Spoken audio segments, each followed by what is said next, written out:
19 tersangka pelaku judi online diringkus Satuan Reserse Kriminal Polresta Banda Aceh setelah kedapatan sedang bermain slot atau judi online di warung kopi Banda Aceh.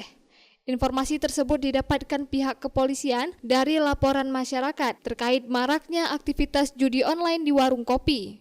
Saat melakukan penyelidikan atas laporan tersebut, hasilnya sebanyak 25 terduga pelaku judi online diamankan di tempat umum. Dari hasil pemeriksaan, polisi menyatakan dari 25 orang yang diamankan, 19 orang diantaranya memenuhi unsur pidana dan ditetapkan sebagai pelaku judi online.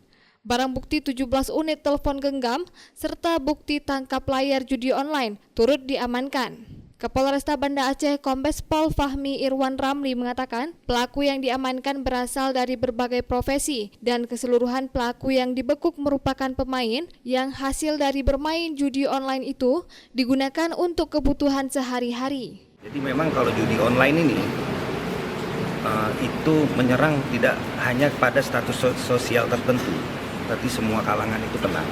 Jadi pada intinya itu memang judi online ini menangnya itu bikin ketagihan, kalahnya itu bikin penasaran. Jadi tidak pernah berhenti. Makanya kita harus lakukan tindakan tegas seperti ini.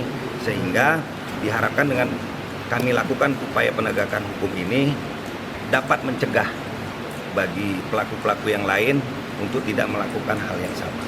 Sampai ini semuanya pemain, mereka pemain. Ke-19 pelaku dijerat dengan pasal 18 Jungto pasal 19 Kadon Aceh nomor 6 tahun 2014 tentang hukum jinayat dengan ancaman hukuman cambuk atau denda atau penjara. Dari Banda Aceh, Lala Nurmala melaporkan untuk Puja TV Aceh.